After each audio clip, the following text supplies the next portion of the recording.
Chris में मेरे मसीह भाइयों एवं बहनों, जय Yeshu and welcome back to my channel.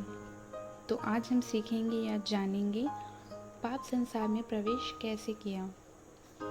तो चलो शुरू करते हैं। आदम और उसकी पत्नी परमेश्वर द्वारा उनके लिए बनाए गए सुंदर बगीचे में रहते हुए बहुत खुश थे। उनमें से कोई भी कपड़े नहीं पहनता था। फिर भी इस बात ने उनमें से किसी को कभी शर्मिंदा नहीं किया था, क्योंकि संसार में पाप था ही नहीं। वे अक्सर उस बगीचे में टहला करते थे और परमेश्वर से बात किया करते थे। लेकिन उस बगीचे में एक धूर्त सांप था, जो बहुत बहुत ही धूर्त था। उसने उस स्त्री से पूछा, क्या सचमुच परमेश्वर ने तुझसे इस बगीचे के किसी भी पेड़ को फल खाने से मना किया है? उस स्त्री ने उत्तर दिया, परमेश्वर ने हमें कोई भी पेड़ के फल खाने से मना नहीं किया है। बस उस भले और बुरे के ज्ञान के पेड़ के अलावा किसी भी पेड़ के फल को हम खा सकते हैं।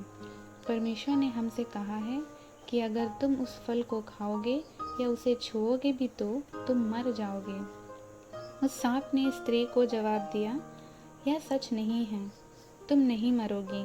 परमेश्वर जानता है कि जैसा ही तुम उस फल को खाओगे तो तुम परमेश्वर के समान हो जाओगे और उसके समान भले और बुरे को समझने लगोगे। उस स्त्री ने देखा कि वह फल मनभावना था और स्वादिष्ट दिखाई देता था। वह भी समझदार बनना चाहती थी, इसलिए उसने फल को तोड़कर खा लिया। फिर उसने अपने पति को, जो उसके साथ था, वह फल दिया। उसने भी खा लिया। अचानक ही उनकी आंखें खुल गईं और उनको मालूम हुआ कि वे नंगे थे। उन्होंने पत्ते को लेकर साथ सिलकर उनके कपड़े बनाकर उसे अपने शरीर को ढकने के लिए कोशिश की। तब पुरुष और उसकी पत्नी ने उस बगीचे में टहलते हुए परमेश्वर की आवाज़ को सुना। वे दोनों परमेश्वर से छिप गए। तब परमेश्वर ने पुरुष को आवाज़ लगाई, तू कहाँ है? आदम ने जवाब दिया, मैंने आपको बगीचे में टहलते हुए सुना और मैं डर गया था, क्योंकि मैं नंगा था, इसलिए मैं छिप गया हूँ। फिर परमेश्वर ने पूछा, तुझे किसने बताया कि तू नंगा है?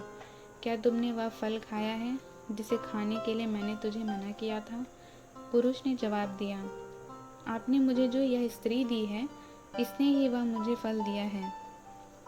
तब परमेश्वर ने स्त्री से पूछा, तूने यह क्या किया है? वह स्त्री बोली, सांप ने मुझे धोखा दिया है। तब परमेश्वर ने सांप से कहा, तू शापित है, तू अपने पेट के बल लौटेगा और मिट्टी चाटेगा। तू और यह स्त्री एक दूसरे से घृणा करेगा और तेरी संतानें और उसकी आने वाली भी संतानें एक दूसरे से घृणा करेगी। इस स्त्री का वंश तेरे सिर को कुचलेगा और तू उसकी एड़ी को डसेगा। तब परमेश्वर ने स्त्री से कहा, मैं तेरे संतान जन्माने को बहुत पीड़ादायक करूँगा। तू अपने पति से लालसा करेगी और वह तुझ पर प्रभुता करेगा। परमेश्वर ने पुरुष से कहा, तूने अपने पत्नी की सुनी है और मेरी आज्ञा नहीं मानी है, इसलिए भूमि शापित हुई है और तुझे भोजन उगाने के लिए कठिन परिश्रम करने की आवश्यकता होगी। अब तू मर जाएगा और तेरा शरीर मिट्टी में मिल जाएगा। उस पुरुष ने अपनी पत्नी का नाम हवा रखा, जिसका अर्थ है जीवन देने वाली, क्योंकि वह सब जातियों की माता होगी। और परमेश्वर ने आदम और हव्वा को जानवर की खाल से बने कपड़े पहनाए।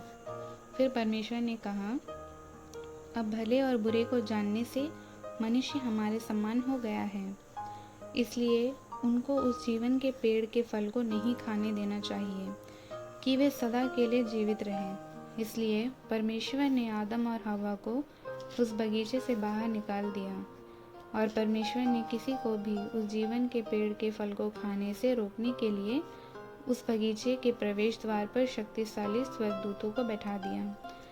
यह कहानी हम उत्पत्ति ग्रंथ अध्याय 3 से लिए हैं। तो इस प्रकार संसार में पाप का प्रवेश हुआ। जय यीशु, आमीन।